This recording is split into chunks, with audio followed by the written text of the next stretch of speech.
प्रत्येक में 50-50 क्वेश्चन है और जो लोग मिस कर रहे हैं मैं बता दूं बहुत बड़ा अवसर आप मिस कर रहे हैं। ऐसा वीडियो ऐसा क्वेश्चन आपको प्रतिदिन कोई नहीं देने वाला है। मैं भी देखता हूं, मैं भी जो है रिसर्च करता हूं कि किस टाइप के वीडियो यूट्यूब पर चल रहे हैं, देखता हूं normal question vitamin A, vitamin O, D, C, जिसका कोई लेना देना नहीं है। एग्जाम में मुश्किल से विटामिन से एक आध वो क्वेश्चन आएगा और डेली विटामिन विटामिन विटामिन पढ़ाया जा रहा है, लीवर से संबंधित, एनाटॉमी से संबंधित, जबकि पता होना चाहिए कि सभी से रिलेटेड क्वेश्चन आपके एग्जाम में आएगा। ठीक है, जितने भी सब्जेक्ट है। तो मैं यही काम करता हूँ, जितने भी टोटल सब्जेक्ट है सबको इस 50 क्वेश्चन में हम लोग मिस करके रखते हैं। 7-8 10-10 क्वेश्चन सभी टॉपिक से होता है। तो बहुत फायदेमंद क्वेश्चन हम लेकर आते हैं, जरूर पढ़ें और अपने साथियों के साथ भी शेयर कीजिए। जितने भी माय डियर देख सकते हैं वीडियो, चलिए शुरू करते हैं। माय डियर, जितने भी 10,709 पोस्ट के लिए अप्लाई किए हैं, कर रहे हैं, सबको बहुत बहुत धन्यवाद। अप्लाई जरूर कीजिए और जुड़िए, पढ़िए, अच्छे से जॉब लीजिए और अपना भविष्य उज्जवल बनाइए। ठीक है, चलिए शुरू करते हैं।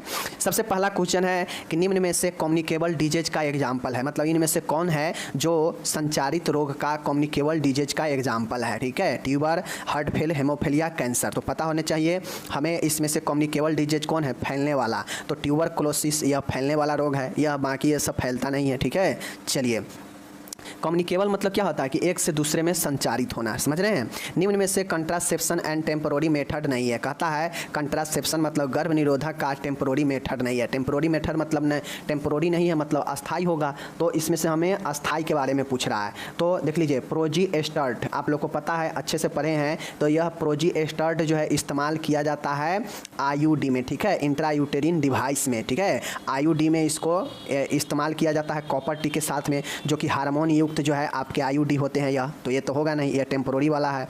छाया आपको पता होना चाहिए, यह भी गलत है, टेम्पोररी ही है ये। नॉन स्कैल्पल वैस्कोटोमी, ठीक है, नॉन स्कैल्प वैस्कोटोमी। ठीक है, और अंतरा, तो अंतरा भी आपका टेम्पोररी है, छाया भी टेम्पोररी है, यह भी टेम्पोररी है। तो वैस्कोटोमी यही हमारा परमानेंट है। ठीक है, याद रखिएगा। तीसरा है, कहता है कि निम्न में से कौन सा हेल्थ डे 25 अप्रैल को सेलिब्रेट किया जाता है। इसमें से 25 अप्रैल को, देखिए डे वाला क्वेश्चन घुमा के पूछेगा ही, डायरेक्ट ऐसे डे दे देगा, कहेगा इनमें से कौन सा है, या बताएगा कि फलाना को कौन सा डे मनाया जाता है, बताइए। तो 25 अप्रैल को कौन सा हेल्थ डे मनाया जाता है, विश्व स्वास्थ्य दिवस या एड्स दिवस या कैंसर दिवस या मलेरिया दिवस, बताइए। तो राइट आंसर विश्व मलेरिया दिवस 25 अप्रैल, याद रखिएगा। ठीक है, एड्स दिवस कब होता है आप लोगों को पता होना चाहिए, 1 जो है दिसंबर, पता होना चाहिए। ठीक है, स्वास्थ्य दिवस कब मनाते हैं, 7 अप्रैल को, पता होनी चाहिए। तो ये सब इम्पोर्टेंट है। ठीक है, चौथा नंबर का प्रश्न है, इंडिया में HIV का फर्स्ट केस कब मिला। माय डियर, आपको पता होगा कि 1997 गलत, 81 गलत, 86 गलत, 85 गलत, 86 में पहला केस मिला था। ठीक है ना, HIV का। पांचवा है, विश्व की कितनी जनसंख्या भारत में रहते हैं, या डायरेक्टली रूप से कहा जाए तो कुल विश्व की जनसंख्या के कितना % जनसंख्या जो है भारत का है। ठीक है, तो 7%, 12%, 17%, 12%। तो माय डियर, आपका इसमें right answer option number C हो जाएगा। कुल जनसंख्या का लगभग 17 से 18% भारत में होते हैं, लगभग 17.25% के आसपास अभी जो है मौजूद। बाकी ऑप्शन में 17 है, तो यही राइट आंसर होगा। एक्चुअली में 17.76 ऐसे ही % कुछ है। ठीक है, ये हो गया। आगे देखते हैं, छठा नंबर का प्रश्न है कि निम्न में से सबसे सुपीरियर वर्टेब्रा कौन सा होता है। ठीक है, सुपीरियर वर्टेब्रा कौन सा है, सर्वाइकल, थोरेसिक, लंबर, सेक्रल। तो सर्वाइकल वर्टेब्रा सुपीरियर वर्टेब्रा होता है। ठीक है, यह C7 होता है, 7 के संख्या में होता है। ठीक है, याद रखिएगा। सातवां है, गैस्ट्रिक रस यानी गैस्ट्रिक जूस के पीएच मान में ट्रू कौन सा है। गैस्ट्रिक जूस सीधा डायरेक्टली पूछ रहा है कि गैस्ट्रिक जूस का पीएच मान कितना होता है। ठीक है, तो इसका अम्लीय होता है, क्या अम्लीय होता है, क्षारीय होता है, कभी कभी अम्लीय कभी क्षारीय होता है, और कुछ नहीं कहा जा सकता है। तो आप लोग को पता है गैस्ट्रिक जूस जो हमारा HCl होता है, यह एक प्रकार का हाइड्रोक्लोरिक अम्ल होता है जो अम्लीय होता है। ठीक है ना, अम्लीय होता है तब तो ये हमारे जो है पेट में ज़्यादा बनने से जो है क्या होता है, गैस का प्रॉब्लम होने लगता है। ठीक है ना, तो यह अम्लीय होता है। गैस्ट्रिक जूस क्या होता है, अम्लीय होता है, याद रखिएगा। और अम्ल का पीएच मान कितना होता है, 7 से कम। एक हेल्दी एडल्ट में जल की मात्रा कितनी होती है, तो आपको पता होना चाहिए बॉडी वेट का लगभग 60% जो है हमारे शरीर में जल ही है। ठीक है, बॉडी वेट का 60% जल ही हमारे बॉडी में है। ठीक है, याद रखिएगा। नौवां है, एक स्वस्थ वयस्क व्यक्ति में ब्रेन का वजन लगभग कितना होता है, तो आपको पता होना चाहिए कि बॉडी वेट का 2%, 10%, 60%, 95%। तो लगभग बॉडी वेट का 2% जो होता है वह जो है क्या होता है, मस्तिष्क का वजन होता है। यूँ कहा जाए तो 60 का 2% निकालिए तो कितना होगा, 1 से 1 कटा, 2 पंचे 10, ठीक है, 5 से भाग दीजिए तो 5 इकाई 5 और इसमें 5 दूना 10, लगभग 1200 ग्राम। और यही जो है आपके लगभग 12 से 1400 ग्राम के आसपास जो है होते ही हैं मस्तिष्क के वजन। और आपके सामने मैं निकाल के दिखा भी दिया कि अगर 2% बॉडी वेट का है तो कैसे, तो 60 kg वाला को 2% निकालिए तो लगभग 1.2 के आसपास आएगा, तो यही राइट आंसर होगा, ठीक है। 10वां है ह्यूमन ब्लड का पीएच किस प्रकृति का होता है।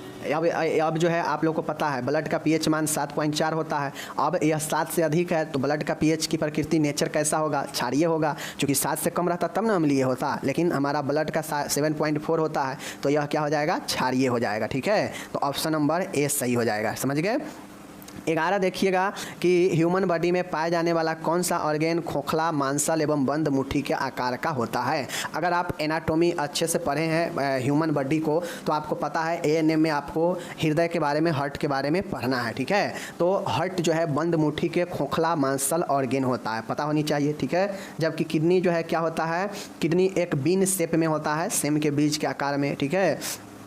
यहाँ पे यूट्रस होता है नाशपाती के आकार में, ठीक है। पिट्यूटरी ग्लैंड होता है मटर के दाने के आकार में, ठीक है ना, पी शेप में। तो ये सब आपको याद रखना है, ठीक है।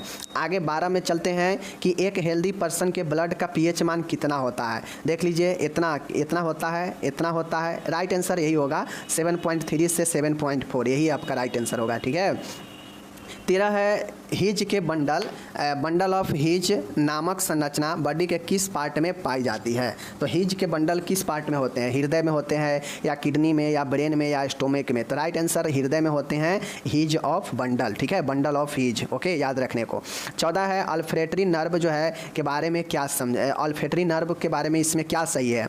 यह पहली क्रेनियल नर्व है, यह दूसरी क्रेनियल है, यह 7वीं क्रेनियल है, यह 10वीं क्रेनियल नर्व है। कौन सी नर्व है, तो ऑल्फैक्टरी नर्व कौन सा नर्व है, तो माय डियर यह पहली क्रेनियल नर्व है, ठीक है, याद रखिएगा। ऑल्फैक्टरी नर्व जो है पहली क्रेनियल नर्व है। इसी प्रकार के क्वेश्चन आपके एग्जाम में पूछेगा, हलवा नहीं पूछता है। क्रेनियल नर्व जो है जितना भी होता है उसमें से आपको एक आध वो ऑब्जेक्टिव में पूछ लेगा, ह्यूमन बॉडी में यह इंपॉर्टेंट है, ठीक है। शेप वाला में लोग कन्फ्यूजन होता है तो वो पूछेगा, ठीक है ना, इसीलिए मैं सभी तरह के क्वेश्चन लाता हूँ। तो ऑल्फैक्टरी नर्व आपके पहली नर्व, ठीक है। 15 नंबर का है ऑडिटरी कैनाल के संबंध ह्यूमन बॉडी के किस भाग से है। माय डियर ऑडिटरी कैनाल, ठीक है, ऑडिटरी कैनाल ह्यूमन के किस बॉडी के भाग से है। External ear, middle ear, inner ear, cerebrum. तो माय डियर जो बाहरी कान का होता है वही ऑडिटरी कैनाल से संबंधित है, ठीक है। ऑडिटरी मतलब सुनना, ठीक है ना, श्रवण, और श्रवण तो कान से ही रिलेटेड होगा, तो यह बाह्य कान से रिलेटेड है, ओके।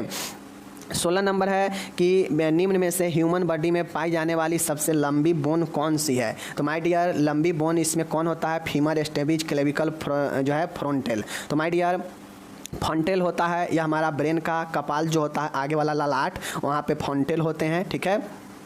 फीमर हमारे जांघ का सबसे लंबी अस्थि होती है। क्लेविकल को ब्यूटी बोन या कॉलर बोन भी बोलते हैं, याद रखिएगा। स्टेपिज कान की सबसे छोटी है और फीमर सबसे बड़ी है, ठीक है।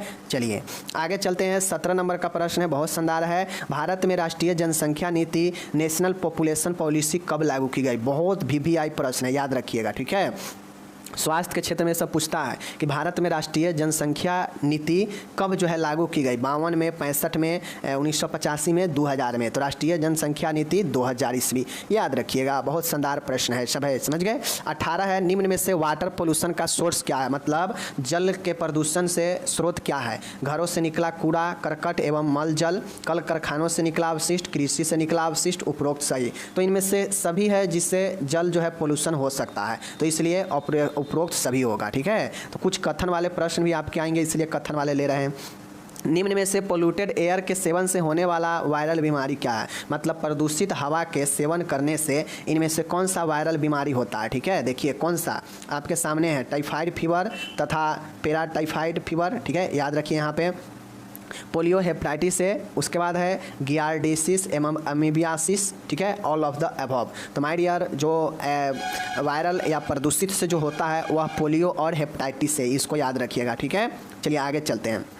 20 नंबर है लार्ज स्केल पर जल का प्यूरिफिकेशन हेतु की जाने वाली प्रक्रिया के चरणों में शामिल नहीं है। तो आपको पता होना चाहिए संग्रह, निस्कंदन, क्लोरीकरण, यह सब तो जो है आपके बड़े पैमाने पर जल के शुद्धिकरण में जो है शामिल है, स्टेप है यह। लेकिन बात किया जाए ओजोनीकरण का, ओजोनाइजेशन का, तो यह आपके नहीं है लार्ज स्केल पर या कोई भी स्केल पर यह स्टेप नहीं है जल के प्यूरिफिकेशन का। ठीक है, अगर अच्छे से पढ़े होइएगा प्यूरिफिकेशन तो आपको पता होगा। ठीक है, नेक्स्ट है निम्न में से कौन सी बीमारी भारत में से उन्मूलन कर दिया गया है, मतलब ख़त्म कर दिया गया है। कौन सा बीमारी? मलेरिया, HIV, नारू रोग और घेंघा रोग। तो माय डियर पोलियो को भी जो है ख़त्म कर दिया गया है, नारू रोग भी जो है ख़त्म है, समझ रहे हैं। आगे चलिए, 22 नंबर है देश के अनुमानित शिशु मृत्यु दर कितनी है। तो माय डियर अनुमानित शिशु मृत्यु दर कितनी है देश की, ठीक है, बताना है। 174, 31, 0.5, 300। तो माय डियर जो है इस क्वेश्चन को हम लोग छोड़ते हैं, कहीं टाइपिंग में मिस्टेक लग रहा है, ठीक है ना। इस क्वेश्चन को हम छोड़ते हैं, टाइपिंग में कहीं मिस्टेक लग रहा है, ठीक है। चलिए 22 नंबर को छोड़ते हैं, सही करके आप लोग को सही कर लीजिएगा, ठीक है, मैं कमेंट में डाल दूंगा। जननी सुरक्षा योजना के अंतर्गत रूरल एरियाज में प्रस्तुता को कितना दे है, मतलब आप लोग जानते हैं JSY के अंतर्गत प्रोत्साहन राशि दिया जाता है जो है प्रस्तुति कराने पर अस्पताल में, ठीक है। तो अस्पताल में प्रस्तुति कराने पर जो है प्रोत्साहन राशि के रूप में कुछ रुपए दिए जाते हैं लाभार्थी को।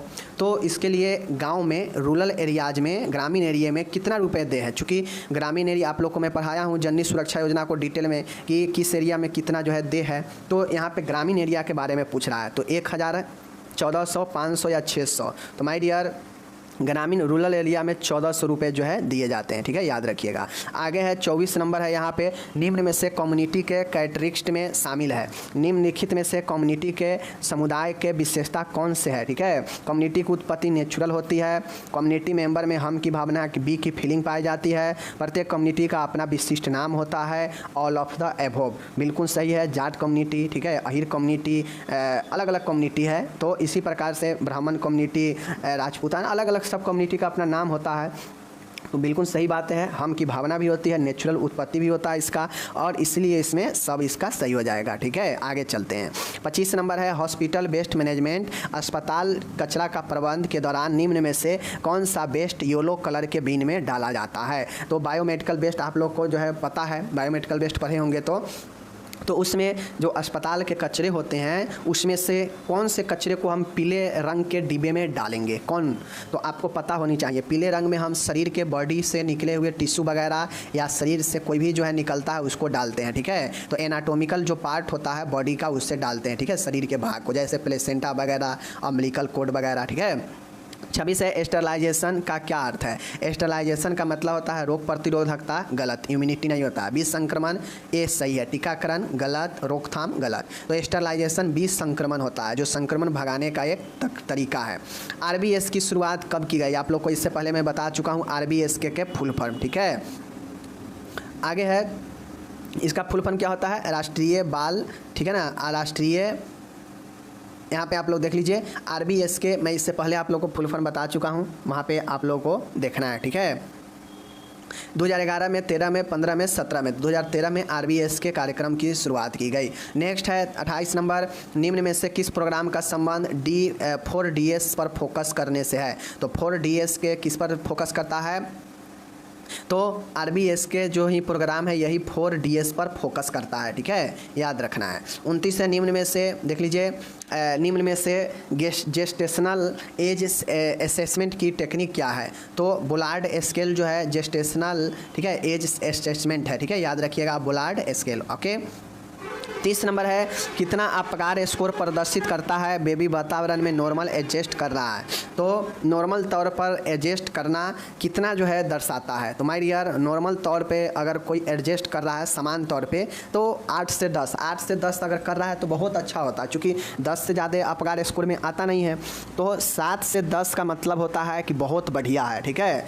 5 से 7 का मतलब होता है कि ठीक ठाक है बच्चे को, लेकिन थोड़ा सा आवश्यकता है। लेकिन 5 से नीचे यानी यानी 5 से नीचे आता है तो उससे ज़रूरत होती है देख रेख करने की। तो इसमें ऑप्शन में 8 से 10 ही वो वाला है, तो 8 से 10 ही होगा, सही है।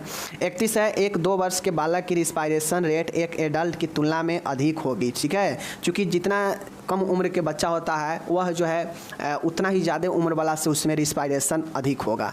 तो एक 2 वर्ष के बालक में एडल्ट के तुलना में अधिक होगा रिस्पायरेशन रेट। आगे चलते हैं 32 नंबर, हाइपोग्लाइसेमिया से क्या समझते हैं। माय डियर, हाइपो मतलब कमना और हाइपर मतलब बढ़ना। हाइपर नहीं कहता है कि हाइपर हो गया मतलब उत्तेजित हो गया, बढ़ गया, तो हाइपर मतलब अधिक और हाइपो मतलब कमना यानी कम होना।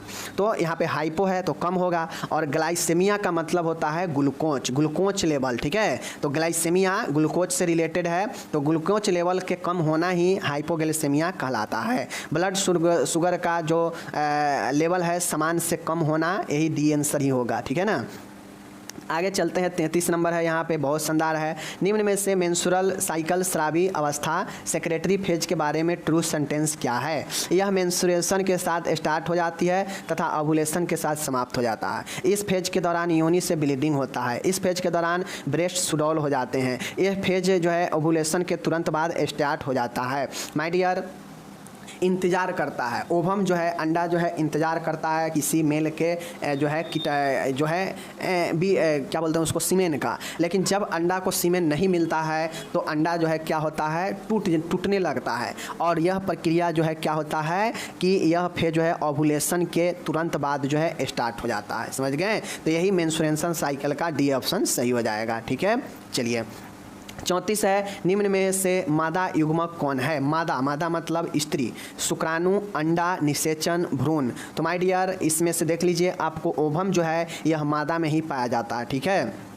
35 नंबर है, एक गायनकोलॉजिकल प्रॉब्लम जिसमें महिला को लगता है कि वैजिना से होकर कोई वस्तु नीचे आ रही है, क्या कहलाता है। जेनेटल प्रोलैप्स, ठीक है। भैंसी देख लीजिए, भैंसी को vaginal fistula, rectovaginal fistula, uterine fibroid, genital जो है आपको प्रोलैप्स। माय डियर, अगर किसी महिला को ये लगता हो कि हमारे वैजिना से होकर कोई वस्तु नीचे की तरफ आ रहा है तो उसे जेनाइटल प्रोलैप्स कहते हैं, ठीक है। जेनाइटल प्रोलैप्स कहते हैं, ठीक है ना, जननांग का प्रोलैप्स होना, समझ रहे हैं। तो जननांगी प्रोलैप्स ऑप्शन नंबर ए सही होगा।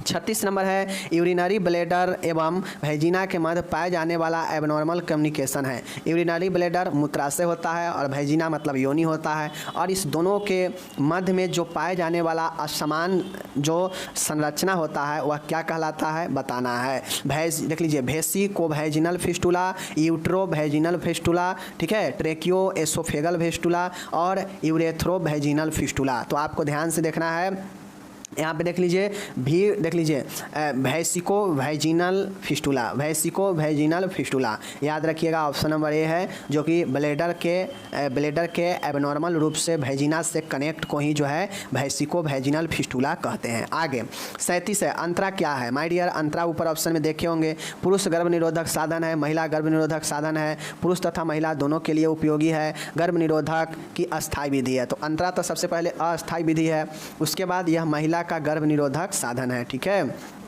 38 नंबर का प्रश्न है, कहता है यदि महिला को 6 मंथ्स की लॉन्गेस्ट साइकिल की अवधि 30 दिन है तो कैलेंडर मेथड के अनुसार लास्ट रिस्की डे बताना है। लास्ट रिस्की डे बताना है। एक महिला के पिछले 6 मंथ्स की लॉन्गेस्ट साइकिल की अवधि 30 दिन है तो कैलेंडर मेथड के अनुसार लास्ट में उसका रिस्की डे कौन सा है बताना है। और इसका जो है आप अपने माइंड में चलाइए क्वेश्चन, मैं आंसर तो बता दे रहा हूँ MC का 20वां दिन, बट आपको इसको बताना है कि कैसे यह 20वां दिन हुआ है। क्वेश्चन को अच्छे से देखकर बताइए। अगर आप मैटरनल हेल्थ अच्छे से पढ़े हैं सेकेंड ईयर में, ANM के सेकेंड ईयर में, तो ठीक है।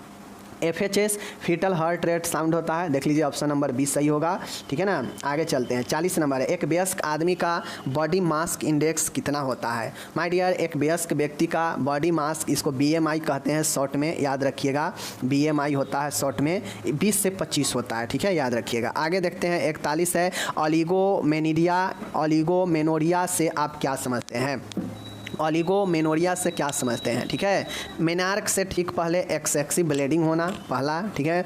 उसके बाद है दर्द युक्त मासिक धर्म, मासिक चक्र की अवधि का घटकर 21 दिन या इससे कम हो जाना, ठीक है। मासिक चक्र की अवधि का बढ़कर 35 दिन से अधिक हो जाना। तो ओलिगोमेनोरिया का मतलब होता है कि मासिक चक्र जो हमारा 28 दिन का होता है, इससे बढ़कर 35 दिन या इससे अधिक हो जाएगा तो वह ओलिगोमेनोरिया कहलाता है, ठीक है।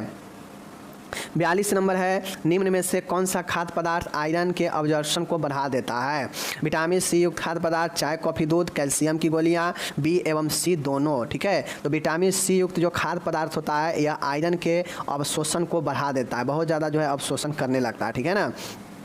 43 नंबर है, गर्भ अवस्था की 28 सप्ताह की अवधि पर फंडल ऊंचाई का स्तर होता है। माय डियर, गर्भ अवस्था जब 28वें सप्ताह में चला जाता है तो जो उसका फंडल की ऊंचाई का स्तर होता है कितना होता है, सिम्फेसिस प्यूबिस तथा अम्बिलिकल्स के मध्य बिंदु पर, अम्बिलिकल के स्तर पर, ठीक है।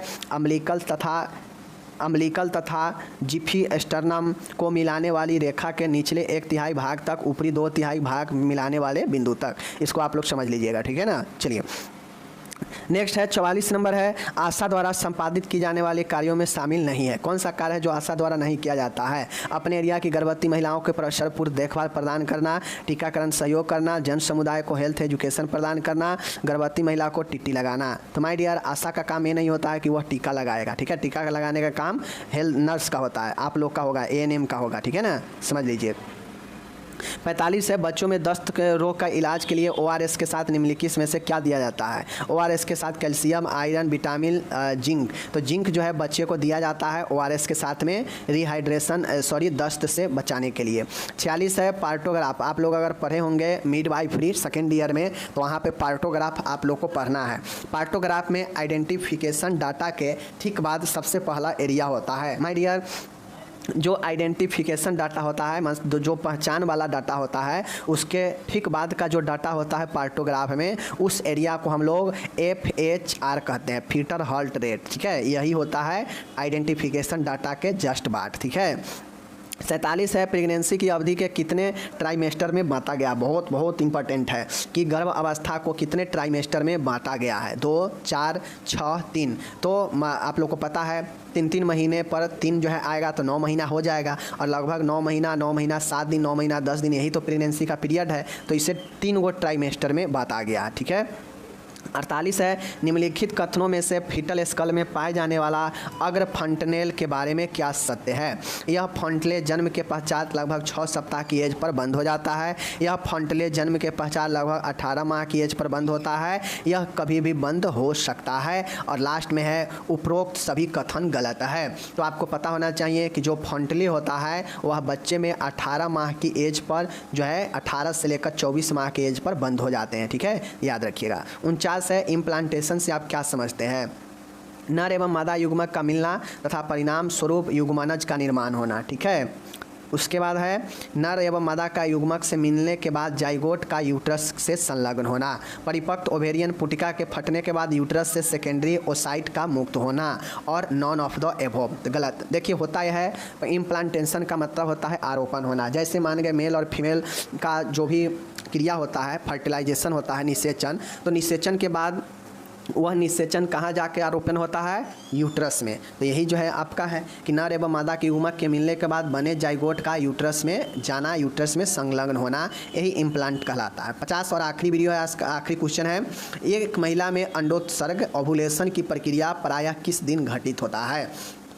फर्टिलाइजेशन के दूसरे दिन, फर्टिलाइजेशन के 11वें दिन, मेंस्ट्रुएशन साइकिल के 14वें दिन, मेंस्ट्रुएशन साइकिल के 25वें दिन। तो माय डियर, आपको पता होना चाहिए कि जो ओव्यूलेशन शुरू होता है वह मेंस्ट्रुएशन साइकिल के किस दिन, 14वें दिन। तो यह ओव्यूलेशन की अंडोत्सर्ग की क्रिया शुरू हो जाता है, ठीक है, मेंस्ट्रुएशन साइकिल के 14वें दिन। तो इस प्रकार से आपका जो है समाप्त हो गया 50 क्वेश्चन। बहुत इंपॉर्टेंट है, जिसमें से एक क्वेश्चन आपका, बाकी के 49 क्वेश्चन आपको अच्छे से समझना चाहिए। मैं मैं बताने के बाद एक बार वीडियो को खुद से भी समझना आपको चाहिए कि कौन सा क्वेश्चन क्या कर रहा है, क्योंकि मैं जो भी क्वेश्चन को शामिल किया हूँ वो सब के सब आपको पढ़ने और समझने वाला है, ठीक है। डेली 50 क्वेश्चन जो हम बताते हैं और जो भी टर्म इसमें आता है इंपॉर्टेंट, उसको आप नेट पर सर्च कीजिए और पढ़िए उसके बारे में कि क्या है। जैसे मैंने ओवुलेशन बताया, ओवुलेशन आया तो ओवुलेशन के बारे में सर्च कीजिए कि आखिर ओवुलेशन क्या है। इससे आपका जो नॉलेज है वो दुगुना विस्तार होगा। समझ रहे हैं चीज़ों को। चलिए बाकी हम मिलेंगे अगले वीडियो में। अपना ख्याल रखिएगा। धन्यवाद।